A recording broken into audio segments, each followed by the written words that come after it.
Good morning, Big Brother fans. It is Friday, July 24th, day 18 in the Big Brother house. And I'm not out driving today, so you're going to get me walking around my house and my backyard maybe. We'll see what I do in the next few minutes while I talk about the last 24 hours or so of Big Brother 28.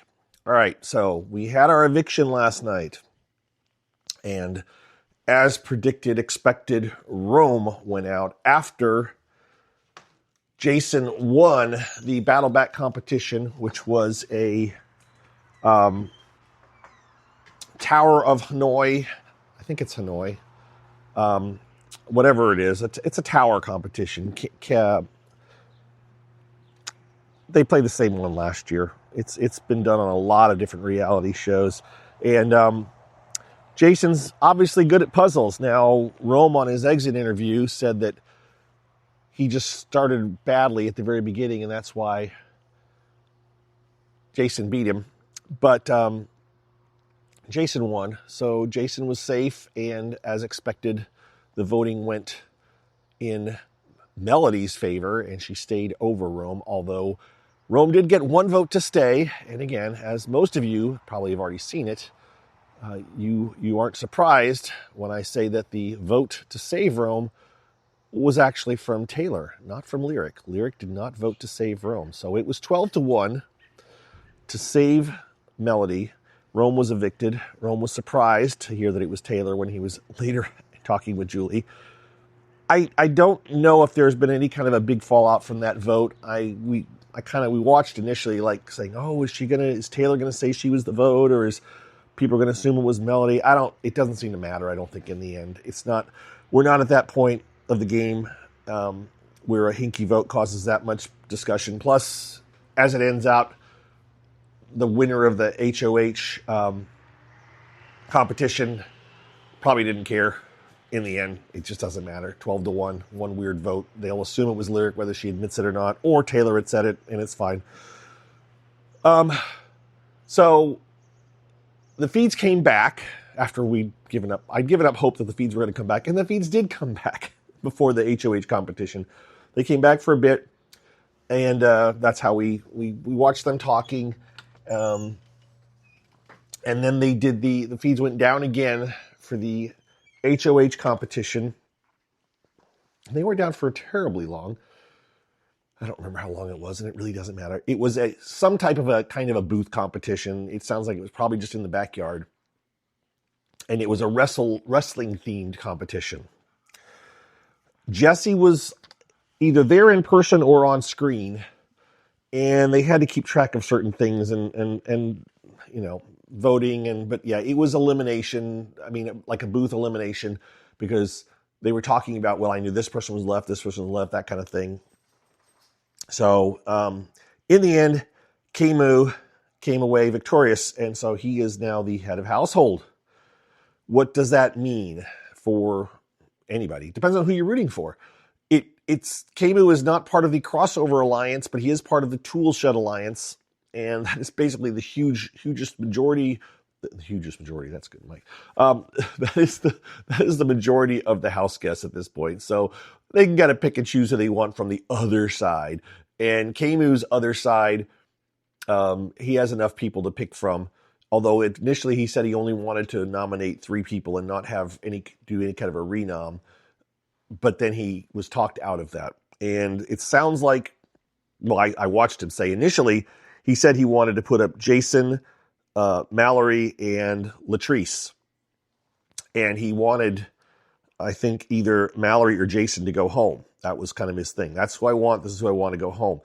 At some point after I went to bed, Drew had a conversation with Camus and kind of talked him into the idea of putting Jason up as a backup plan or a backdoor plan. Backdoor is just not a good term anymore because it's not truly a backdoor in the sense that we always use the term, but it's a backup nomination I guess I might call it. And the so it's going to be, instead of Jason as a nominee, it sounds like Camus is going to put up Lyric, and I think he may have already told Lyric, and she may have already heard it before she even talked to Camus about it. Camus. So it looks like we're going to have nominations of Lyric, Mallory, and Latrice. I don't know if Latrice knows it's coming or not. I'm not sure. I haven't heard that yet. And then also have-nots were either volunteered or assigned. I am not 110% sure on this because I know initially he had talked about putting up Latrice as a have-not, but he did not do it. And so I think there's only 4 have-nots this week. I believe I know for a fact that Dee, Melody, and Yash are have-nots, and then I think Mallory is a have-not as well. So we think we have 4 have-nots, and this is the last point of my list of things to talk about for today, at least in the summary, is the have-nots started at midnight, right at 3 a.m. Eastern time, but midnight West Coast time, and they knew they were going to be have-nots, and I believe that they ate before that. But at midnight, that's when all the food's supposed to stop being eaten, right? Well, as Camus was doing his late night talks, he brought Angela, I don't remember who else, Angela D, and I can't remember who else into the room to talk about his, Haley.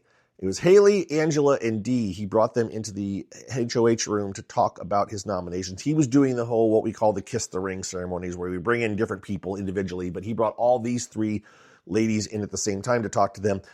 And as soon as they got in there, he's like, eat. And Dee walked right over and stuck her hand in a bag of what appeared to be nerds and took out some and was kind of popping them in her mouth. And the conversation went on for the next, I record in 3-minute clips. So at the end of the 3-minute clip, she went in for another handful and was eating some more. Now, nerds are not on the list of have-not foods. So several people pointed this out. I didn't. I had to go back and find it, but I did. And it's kind of one of those, look, I like Dee. I want Dee to do well. So I'm not trying to get Dee in trouble specifically, but I am also a super stickler for the rules, and that's breaking a rule. Now, is anything going to happen to Dee? No, probably not. Should something happen to Dee? Well, I think something should. I think they need to have a better punishment system for people that break accidentally or intentionally the have-not rules, right? They're not supposed to eat foods. They already have a really wide range of what they can eat nowadays with the amount of doctoring they can do with their steel-cut oats and protein powder and condiments they can add to all of that. And even they can even put sugar in it. And that's all nerds are, right? Nerds are literally just clumps of sugar. So she could have just as easily gone down and got a spoonful of sugar and just eaten some sugar, and that would have been okay. So I'm not like, oh my gosh, get a penalty nomination, which used to be the thing they would say would happen to people that did have-nots, right? It doesn't. Matt got it. Was it Matt, right? The orange shirt guy or blue shirt guy back in 20 when he just decided, I'm just going to eat regular food. I don't care. Penalty nominations. Dee does not deserve a penalty nomination for having a couple of handfuls of nerds, but Dee should be brought into the diary room. Dee should be told, you can't do that. And then Dee should actually walk out and say, I just got yelled at for having a couple of handfuls of nerds, guys. Don't forget, you can't eat this stuff. And that should be the end of it and move on. But instead of that, we don't hear it isn't addressed, and so we just assume they're allowed to get away with it. I would imagine that somebody has said something to Dee in the diary room. If they haven't said it yet, they will say it.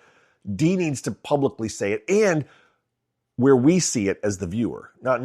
She could have already, by the way, she could also already been warned, and she could have also told half the house that she was warned, but we didn't see it on the feeds, at least I didn't hear about it, so it didn't happen as far as we're concerned. So my suggestion would be, holler in, tell her you can't do that. Make it a little segment on the show where they show it for 10 seconds. Because you got the have-nots, address it. Address the damn thing on the show. Make it a thing. Don't just make it a one-time thing that you hear about at the beginning of the season and then they never show again, because that's kind of what it's become. All right, ending my rant on have-nots. That's what's going on. It's going to be a week. It's going to be whatever. Look, I would say odds are either Mallory or Jason, or even possibly Lyric, and possibly Latrice. One of those 4 people will be going next Thursday. There's not some big, huge, blind side that's going to happen. There's not some big change. Devins is probably going to be the one. That's the other thing. The time capsule is getting assigned now. The voting ended a couple hours ago or an hour ago. So at some point, we assume Devins or D will get brought into the room and do the spinny thing and get either a punishment or a power. But even if Devins gets a power, I don't know what kind of power it could be, but I don't think there's any reason to make huge waves this week with Camus being head of household.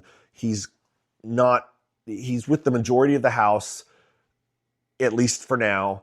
And so there's no reason to disturb his power. So I just don't think Devon's thing is going to be. So Devon's maybe gets a costume. And maybe, again, it's not supposed to be fixed, but giving Devon's a costume would be more meaningful this week or a punishment of some kind, than giving him a power that he's probably not going to use because there's no point in using it, right? Let's look forward to a probable punishment. And maybe it'll be you have to do the spray tan. Maybe he'll have to get spray tanned every hour or maybe have to kick a ball through there's lots of different punishments. By the way, we're supposed to learn what all these punishments are on tonight's Unlocked, as well as what all the powers are. So that's supposed to be revealed on tonight's show. This was shown on last night's episode.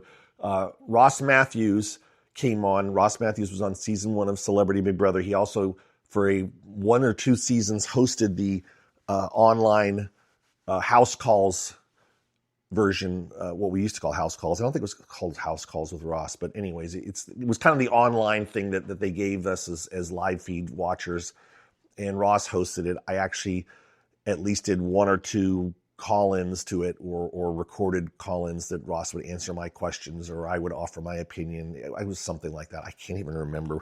I have old videos that I recorded that I found. I was like, oh, look, here's me putting a thing in for Ross.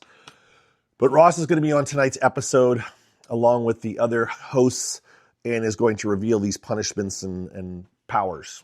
So there's that tonight. And then they're probably going to show the fallout from the end of the show. That's the thing. So here I go down another rabbit hole. So the end of the episode, Julie said, watch tomorrow's Unlocked to see the fallout from Rome's eviction, which means they didn't turn the feeds back on so they could get special stuff that only that they can show on tonight's Unlocked. So we missed some stuff. It's minor. It wasn't a big blowout. It wasn't a huge earth-shaking eviction. That would have been more annoying if we didn't get to see the fallout from that. Now they're just going to show us the weepiness of Rome being gone and Lyric being upset and tinkly piano music and her crying and yada yada.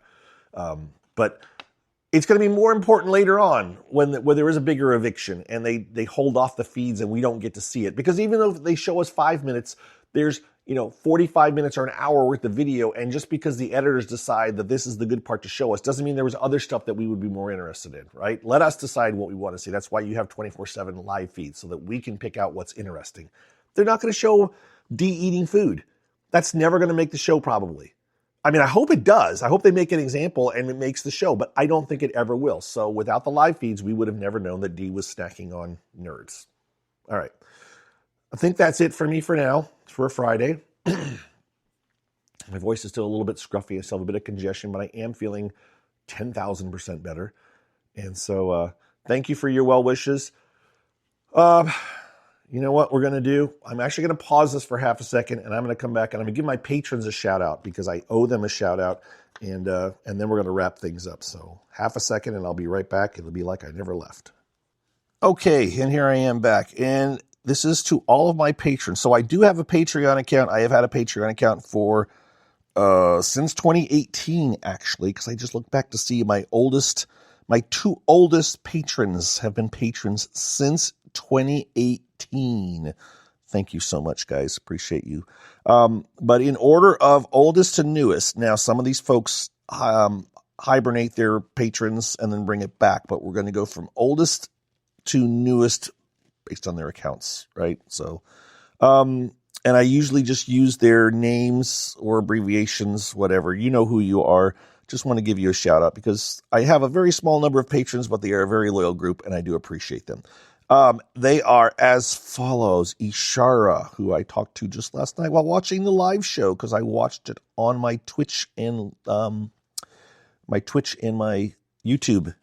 You could watch the live show with me while I watched it. That was yesterday. Ishara, St. Clinton, who also popped in to say hi yesterday. Angela, thank you, Angela. I keep seeing your name, and I think I know her. I appreciate you, Angela, as well. Nona, see you occasionally every once in a while. Hi, Nona. Thank you. Iowa Grandma Deb also popped in last night. Saw her. Walter Chipperson, long time. That's a reference from my Opie and Anthony or my Ron and Fez Opie and Anthony days. Tasha, thank you very much, Tasha. Patrice, appreciate you. Christina, thank you very much. Line Dancer, thank you. SJD, you know who you are. I appreciate you as well very much. Wendy, thank you. Cheryl's over in France. Cheryl, thank you so much. Foxy Claire, I hope that's okay. Foxy, you're new. You came back in, well, news relative, I guess, 2025. So last year, thank you so much for being a patron. I appreciate it. And finally, Pretty Patricia, you were a resubscriber, but you changed your email address, so you popped to the top of my list. So that is my most recent patron who joined earlier this month as a reoccurring. She hadn't done it for a long time. But I appreciate all of you guys. If you are interested in being a patron, you can just go to patreon.com and you can search for BB Gossip. That is me. It shows my little logo podcast, Big Brother Gossip Podcast. It says Mike's Big Brother Gossip Podcast. And you can sign up. I don't give these massively huge things to my patrons, except for I give them thank yous and I appreciate them all. And you can sign up for a monthly charge, and it's just all it is, just a monthly charge. And it's just a way to say thank you to me for the time that I spend doing all of this. And as I promise, I buy my wife the occasional bottle of wine as a thank you. This is more of to keep my wife happy, to say, look, dear, this isn't a complete sink of my time and my money and my resources, because some folks help me out. So I keep them updated. The rest of you that are listening to this that don't want to be a patron, thank you for listening to this, because there's a commercial at the end. There's 3 commercials at the end of this. And I do make a couple of bucks a day. That's what I looked at it. I looked it up today, or last night I looked it up. I'm making anywhere from $2 to $3 to $5 a day, usually on the lower end, depending on how many people listen to this. So that's what I'm averaging right now during Big Brother season. When Big Brother's not on, I'm not making anything. But I am also paying $20 a month to my podcasting service. So, it all, that's the whole thing. This isn't a money maker for me. This is a break even for me kind of a thing that I do. All right. Enough of that. It is now 18 minutes into my Friday podcast. Thank you very much. As I look at my screen while I'm talking to you guys, looks like Kemu is letting Lyric know that he's going to be putting her up on the block. She looks a bit concerned. Her brow is furrowed. She kind of looks like Shelby a little bit in this expression. We're going to screen cap this and make the comment. She is definitely not a Shelby, but she does kind of looks like Shelby in this look, her expression of concern. We'll follow up with you guys tomorrow, let you know what's going on, and I hope you have a wonderful weekend, and we'll talk to you all very soon. Take care, everybody. Bye-bye.